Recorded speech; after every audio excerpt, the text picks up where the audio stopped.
dan huwa persuna li ilha involuta fil-qasam tas-soċjetà ċivili, faqdiet illi la huma mmexxija min-nies tal-flus u laqas huma mmexxijin mill-gvern. U allura aħna għandna bżonn li fil-politika jkollna nies li għandhom dan l-impenn fis-soċjetà ċivili għaliex dawn huma r-ruħ tas-soċjetà tagħna. Kif tiddeskrivi track records tas-Soċjalisti Ewropej meta mqabbel ma tal-grupp parlamentari, il-grupp popolari fil-Parlament Ewropew dwar dak li għandu x'jaqsam l-ambjent u deċiżjonijiet ambjentali. Din id-darba iktar ħanistaqsik iktar milli kandidat, iktar mill-entità ċittadin komuni kif kont tħares lehom fl-aħħar snin meta is-sem tiegħek fil-politika kellha fil-Partit Laburista kien wieħed limitat u m'għandux x'jaqsam xejn ma' sem attiv li għandek bħalissa. Hija jekk tara anki x'qalu l-Greens mhux qalu s-Soċjalisti, daw ukoll akkużaw lill-EPP li huma magħhom affiljati il-Partit Nazzjonalista fejn daw qalu li minħabba li dawn ħafna minnhom huma marbuta mal-industrija u ma' min iforni l-industrija anki kapitalista, allura jsibu iktar komda li japprovawlhom jew ma jkunux daqstant ibsa magħhom meta jgħaddu direttivi fl-Unjoni Ewropea. Waħda mid-diskussjonijiet li rajt li qed issemmi inti kienet appuntu il-Waste Framework Directive.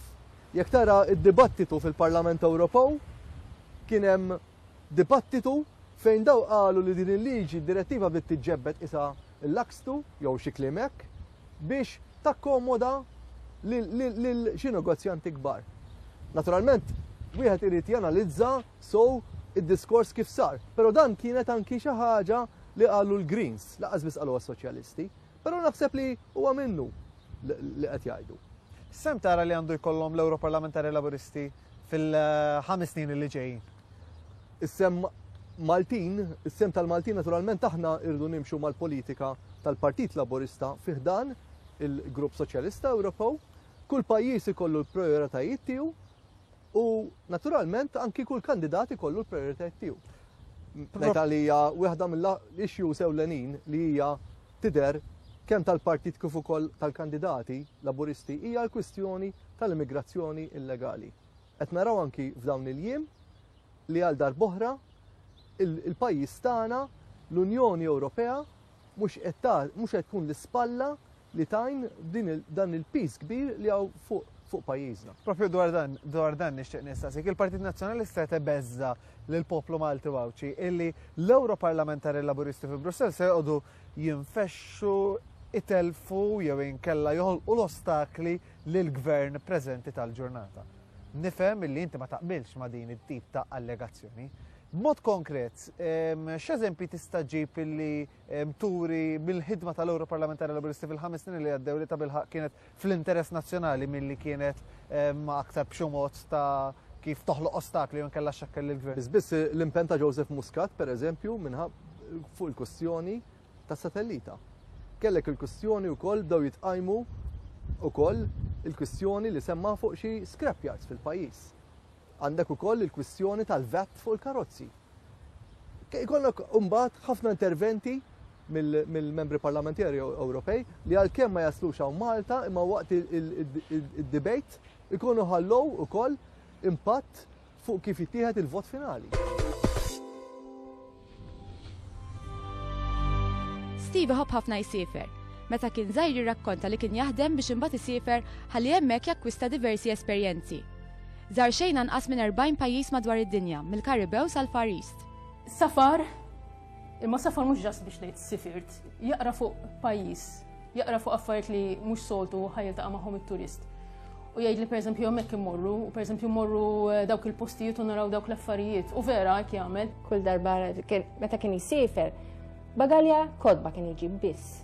Minn Malta għal Għawdex, Steve dispost li jagħti l-għajnuna tiegħu b'kawżi ambjentali. Kien wieħed ħalledu hekk mill-protagonisti u nħoss li għadu u narguraw li jkunaw iktar żgħażagħ bħal Steve li iħobbu l-ambjent u ikunu attivisti qawwija ma jibżgħux fil-xogħol tagħhom. Dwar l-impjant ta' reċiklaġġ kif propost, Steve kellu sem attiv u ewlieni.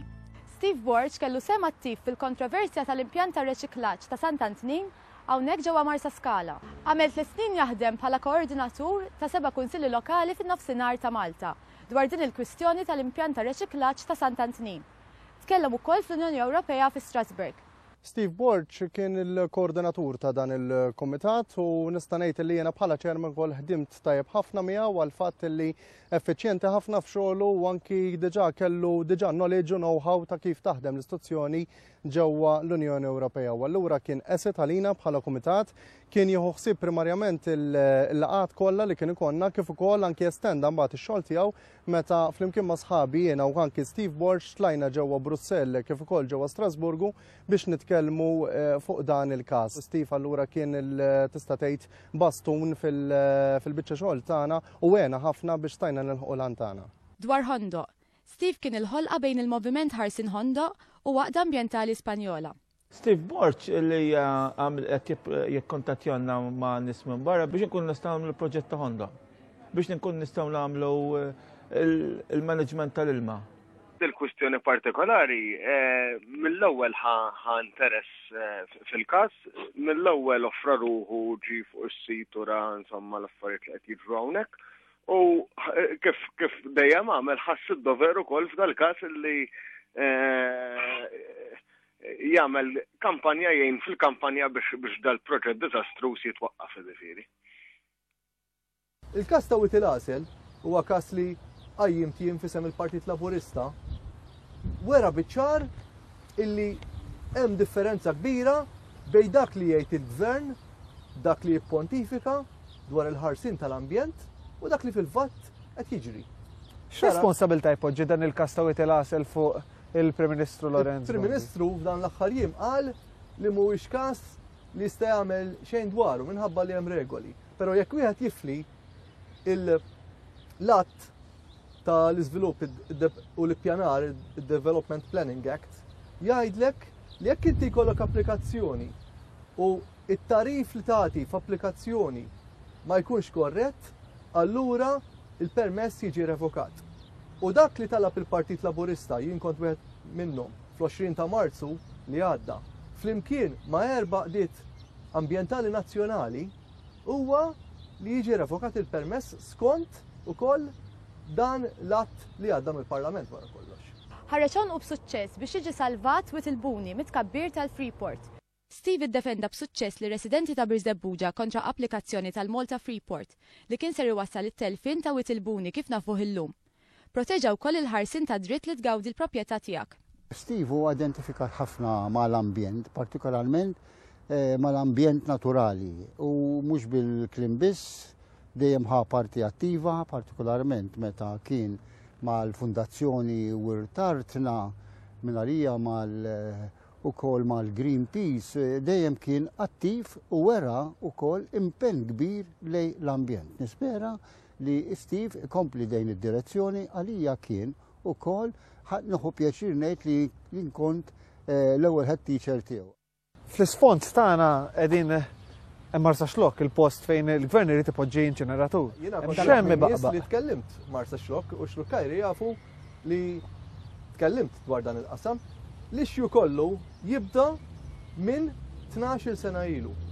12 sena ilu żewġ għaqdiet ambjentali internazzjonali ħejjew żewġ rapporti wieħed minnhom huwa Malta Energy Revolution li kienu ħarġu l-Greenpeace fl-1999 u il-Friends of the Earth li kienu ħarġu Towards Sustainable Europe, Sustainable Malta.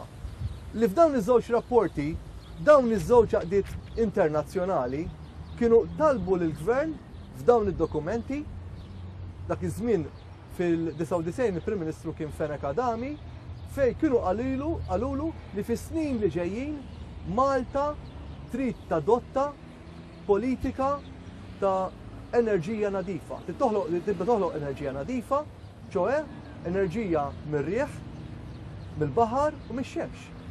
Ir-riżulta illi minn dak li qalu l-għaqdiet internazzjonali, il-Gvern Malti ma għamel prattikament xejn, tantu hekk li l-Unjoni Ewropea għal darb'oħra is-sena l-oħra l-Eurostat ħarġet statistika fejn Malta ġiet l-aħħar.